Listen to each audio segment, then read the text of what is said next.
ప్రభువైన యేసుక్రీస్తు నామంలో అందరికీ హృదయపూర్వక వందనములండి. యెషయా గ్రంథము 16వ అధ్యాయము. అరణ్యపు తట్టుననున్న సెల నుండి దేశము నేలు వానికి తగిన గొర్రెపిల్లలను కప్పముగా సియోను కుమార్తె పర్వతమునకు పంపుడి. గూటి నుండి చెదరి ఇటు అటు ఎగురు పక్షుల వలె అర్నోను రేవుల యొద్ద మోయాబు కుమార్తెలు కనబడుదురు. ఆలోచన చెప్పుము, విమర్శ చేయుము. చీకటి కమ్మినట్లు మధ్యాహ్నమున నీ నీడ మా మీద ఉండనీయుము. చెదరిన వారిని దాచిపెట్టుము, పారిపోయిన వారిని పట్టియ్యకుము. నేను వెలివేసిన వారిని నీతో నివసింపనిమ్ము. దోచుకొను వారు వారి మీదికి రాకుండునట్లు మోయాబీయులకు ఆశ్రయముగా ఉండుము. బలాత్కారులు ఓడిపోయిరి, సంహారము మానిపోయెను. అణగద్రొక్కువారు దేశంలో లేకుండా నశించిరి. కృప వలన సింహాసనము స్థాపింపబడును. సత్య సంపన్నుడై దాని మీద కూర్చుండి తీర్పు తీర్చునొకడు కలడు. దావీదు గుడారములో అతడు ఆసీనుడై న్యాయము విచారించుచు న్యాయము జరిగించుటకై తేవరించును. మోయాబీయులు బహు గర్వము గల వారని మేము వినియున్నాము. వారి గర్వమును గూర్చియు వారి అహంకార గర్వ క్రోధములను గూర్చియు వినియున్నాము. వారు వదరుట వ్యర్థము. కావున మోయాబీయులు మోయాబును గూర్చి అంగలార్చుదురు, అందరును అంగలార్చుదురు. మోయాబీయులారా, కేవలము పాడైయున్న కీర్హరెషెతు ద్రాక్ష పండ్ల అడలు దొరకక మీరు మూలుగుదురు. ఏలయనగా హెష్బోను పొలములు సిబ్మా ద్రాక్ష వల్లులు వాడిపోయెను. దాని శ్రేష్టమైన ద్రాక్ష వల్లులను జనముల అధికారులు అణగద్రొక్కిరి. అవి యాజరు వరకు వ్యాపించెను, అరణ్యములోనికి ప్రాకెను. దాని తీగలు విశాలముగా వ్యాపించి సముద్రమును దాటెను.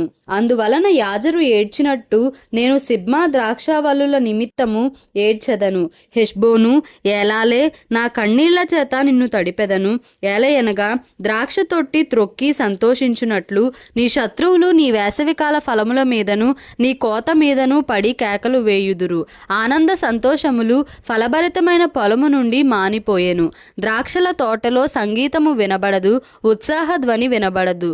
గానుగలలో ద్రాక్ష గెలలను త్రొక్కువాడెవడునూ లేడు. ద్రాక్షల తొట్టి త్రొక్కువాని సంతోషపు కేకలు నేను మాన్పించియున్నాను. మోయాబు నిమిత్తము నా గుండె కొట్టుకొనుచున్నది. కీర్హరెషెతు నిమిత్తము నా ఆంత్రములు సితారా వలె వాగుచున్నవి. మోయాబీయులు ఉన్నత స్థలమునకు వచ్చి ఆయాసపడి ప్రార్థన చేయుటకు తమ గుడిలో ప్రవేశించున్నప్పుడు వారికేమీయూ దొరకకపోవును. పూర్వకాలమున యెహోవా మోయాబును గూర్చి సెలవిచ్చిన వాక్యము ఇదే. అయితే యెహోవా ఇప్పుడు ఇలాగున ఆజ్ఞ ఇచ్చుచున్నాడు. కూలివాని లెక్క ప్రకారము 3 ఏండ్లలోగా మోయాబీయుల యొక్క ప్రభావమును వారి గొప్పవారి సమూహమును అవమానపరచబడును. శేషము బహు కొద్దిగా మిగులును, అది అతి స్వల్పముగా నుండును. యెషయా గ్రంథము 17వ అధ్యాయము. దమస్కును గూర్చిన దేవోక్తి. దమస్కు పట్టణము కాకపోవలసి వచ్చెను, అది పాడై దిబ్బగా నగును. అరోయేరు పట్టణములు నిర్మానుష్యములగును, అవి గొర్రెల మందలు మేయు తావులగును. ఎవడనూ వాటిని బెదిరింపకుండా మందలు అచ్చట పండుకొనును. ఎఫ్రాయిమునకు దుర్గము లేకపోవును, దమస్కునకు రాజ్యము లేకుండును. ఇశ్రాయేలీల ప్రభావమునకు జరిగినట్లు సిరియాలో నుండి శేషించిన వారికి జరుగును. సైన్యములకు అధిపతియగు యెహోవా ఈ మాట సెలవిచ్చుచున్నాడు.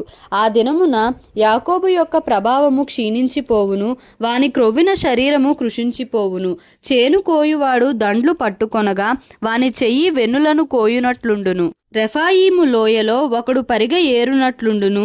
అయినను ఒలివ చెట్లు దులపగా పై కొమ్మ చివరను 2-3 పండ్లు మిగిలి ఉండునట్లు ఫలభరితమైన చెట్టున వాలు కొమ్మలయందు 3-4 పండ్లు మిగిలియుండునట్లు దానిలో పరిగె పండ్లుండునని ఇశ్రాయేలీల దేవుడైన యెహోవా సెలవిచ్చుచున్నాడు. ఆ దినమున వారు తమ చేతులు చేసిన బలిపీఠముల తట్టు చూడరు. దేవతా స్తంభమునైనను సూర్యదేవతా ప్రతిమలనైనను తమ చేతులు చేసిన దేనినైనను లక్ష్యము చేయరు. మానవులు తమను సృష్టించిన వాని వైపు చూతురు. వారి కన్నులు ఇశ్రాయేలు యొక్క పరిశుద్ధ దేవుని లక్ష్యపెట్టును.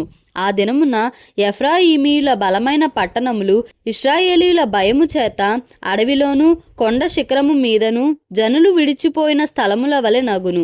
ఆ దేశము పాడగును. ఏలయనగా నీవు నీ రక్షణకర్తయగు దేవుని మరచిపోతివి. నీ ఆశ్రయ దుర్గమైన నీ శైలమును జ్ఞాపకము చేసుకొనలేదు. అందుచేత నీవు రమ్యమైన వనములను నాటుచూ వచ్చితివి. వాటిలో అన్యమైన ద్రాక్ష వల్లులను నాటితివి. నీవు నాటిన దినమున దాని చుట్టూ కంచె వేసితివి.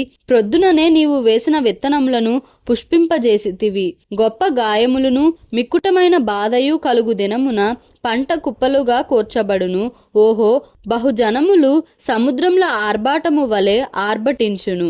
జనములు ప్రవాహ జలముల ఘోష వలె ఘోషించును. జనములు విస్తార జలముల ఘోష వలె ఘోషించును. ఆయన వారిని బెదరించును. వారు దూరముగా పారిపోవుదురు. కొండమీది పొట్టు గాలికి ఎగిరిపోవునట్లు, తుపాను ఎదుట గిరగిర తిరుగు కసవు ఎగిరిపోవునట్లు వారును తరుమబడుదురు. సాయంకాలమున తల్లడిల్లుదురు, ఉదయము కాకమునుపు లేకపోవుదురు.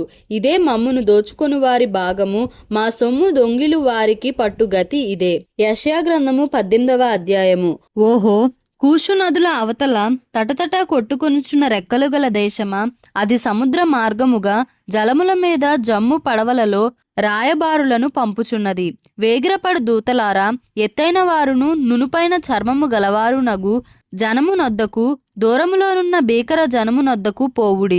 నదులు పారుచున్న దేశము గలవారును దౌష్టికులై జనములను త్రొక్కుచుండు వారునగు జనమునొద్దకు పోవుడి. పర్వతముల మీద ఒకడు ధ్వజమెత్తునప్పుడు, లోక నివాసులైన మీరు భూమి మీద కాపురముండు మీరు చూడుడి. పర్వతముల మీద ఒకడు ధ్వజమెత్తునప్పుడు, లోక నివాసులైన మీరు భూమి మీద కాపురముండు మీరు చూడుడి. బాకా ఊదునప్పుడు ఆలకించుడి. యెహోవా నాకు ఇలాగు సెలవిచ్చి ఉన్నాడు. ఎండ కాయుచుండగాను, వేసవి కోతకాలమున మేఘములు మంచు కురియుచుండగాను నేను నిమ్మళించి నా నివాస స్థలమున కనిపెట్టుచుందును. కోతకాలము రాకమునుపు, పువ్వు వాడిపోయిన తరువాత, ద్రాక్షకాయ ఫలమగుచుండగా ఆయన పోట కత్తుల చేత ద్రాక్ష తీగలను నరికి వ్యాపించు లతా తంతులను కోసివేయును. అవి కొండలలోని క్రూర పక్షులకును భూమి మీదనున్న మృగములకును విడువబడును. వేసవి కాలమున క్రూర పక్షులను, శీతకాలమున భూమి మీదనున్న మృగములను వాటిని తినును. ఆ కాలమున ఎత్తైన వారును నునుపైన చర్మము గలవారును, దూరములోనున్న భీకరమైన వారును, నదులు పారు దేశము గలవారునయ్యున్న దౌష్టికులగు ఆ జనులు సైన్యములకు అధిపతియగు యెహోవాకు అర్పణముగా, ఆయన నామమునకు నివాస స్థలముగా నుండు సియోను పర్వతమునకు తేబడుదురు. దేవుడి పరిశుద్ధ వాక్యంను మన వినికిడిలో దీవించి ఆశీర్వదించునుగాక. ఆమేన్. Please like, share and subscribe for more videos.